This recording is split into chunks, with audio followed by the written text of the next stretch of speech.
Hi everybody and welcome. I'm Coach Carolin, and today we're going to talk about how after years and years of teaching, I've really figured out that most slicers out there can fix their slice without changing their swing whatsoever with just 2 little pieces in your setup. So keep watching. Also, make sure to head on down into my description box where I list everything that I have offered for you on my website. That's my 7-day free trial, online swing analysis.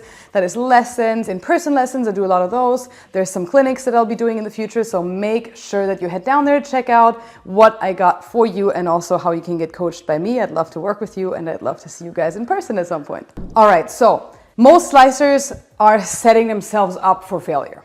That's just the truth of it, and that's because they skip over the little important pieces, and I've reiterated this so many times because people just want to get to hitting, but they don't understand that the pros and really good players, they take the time before they hit the ball to make sure everything is perfect. Because when you're swinging, you have about a second or maybe a second and a half to actually do things correctly. And that is not a lot of time, guys. You cannot possibly make up for everything that you've done wrong before when you had all the time in the world. So I am telling you, take the time. There is not a tour pro out there that has bad aim, that doesn't pay attention to where they aim on every single shot and also on the range. This goes also on the range, not just on the course. There's not a tour pro out there that doesn't have good alignment in their feet, hips, shoulders, body alignment, and they're doing it on purpose, whether they're aiming open or shut, left, right. They know exactly where their lines are set. There is none out there, and there's not a tour pro out there with a bad grip. Those are the 3 things you will never see good players have: bad aim, bad alignment in their body, and a bad grip. So why would you have it? And why would you expect that if you had it, you would be able to be a good player? So as boring as it is, guys, we're going to talk about some of these things, but the good news is these things aren't swing thoughts. Those thoughts and things are before you even swing. So if you can get those correctly, you'll be so much better off, because now all you have to do is swing. You don't have to think about 7 different things. What am I doing here in my swing? What do I have to feel? Because really, we shouldn't be thinking at all in our swing. In our swing, we should just be swinging. But we gotta really optimize the time before we swing to make sure we're doing these things right, just like the pros. So, number 1, let's talk about aim. Make sure you put an alignment stick down the range every single time. Just put it down, and you have to put it down in between you and the ball. That's how I like to do it, because that's how your eyes kind of see it easier. Some people put it right here, but there's no negotiation that you wouldn't have an alignment stick down. It's not okay. If you're on the range, whatever you do, put it down, put it in between you, your feet, and your ball, so your ball and your feet is kind of like stick in the middle. So, point 1. Now, let's look at alignment. And when I say alignment, a lot of people just think about feet and their toe line, whether that's left of the target or right of the target, right? But there's more to this, because it's your entire body and your setup. So we want to make sure that our feet are aligned. We want to make sure that our hips are square to our feet and that our shoulders are also square. And I've had a student last week. He's a very, very good player. So the better you are, the more this matters. And it matters if you're not good too. It matters for everyone. But that's like the details that were able to really get him to play a lot better, a lot faster.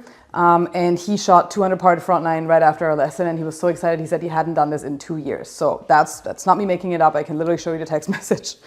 But he wanted to hit a little draw, and he always had that little thin right miss. And his feet and his hips looked like this, and his shoulders looked like that. So see how here, when I'm setting up to my shot now, my feet are open, my hips are open, but my shoulders are actually square. So what does that do? It actually doesn't make me square, right? Shoulders are good, feet are open, hips are open. So now when he turns back, his problem was that his hips, because they're kind of set open, they never quite opened up enough. And now he would start firing and he would get caught behind him a little bit, right? So that was his thin right miss. And it was only his alignment in his hips and in his feet. And you could really kind of see the calf, see how you can see a little bit of my left calf. And you really shouldn't. If you're looking down the line, you should see just one leg, one calf, one butt cheek, one shoulder. And just really pay attention that those things are square. Because if you're setting up open, this is where the slicers come in, right? If you're setting up open and you don't want to slice it, so you're going to slice it. There's no way, if you're aiming like this, you're not going to take the club outside, because even if I just swung across my body lines, see, I'm just swinging across my body lines, and they're literally it's going out to in, and I'm just swinging. If I set up like this, the opposite now for a draw, closed feet, closed hips, closed shoulders, and I swung along my body lines, what does the path do, right? It goes into out. So guys, you're in much more control of your slice than you think you are. You just have to know what to do with your body. And then your arms will just swing that way much, much easier. So the second thing is making sure your shoulders and your hips and your feet are correctly aligned. If you're a slicer, you're gonna feel like you're dead shot, like you're gonna aim to the right of the target. You're gonna feel, and I want you to feel very exaggerated, and this is especially important in the shoulders.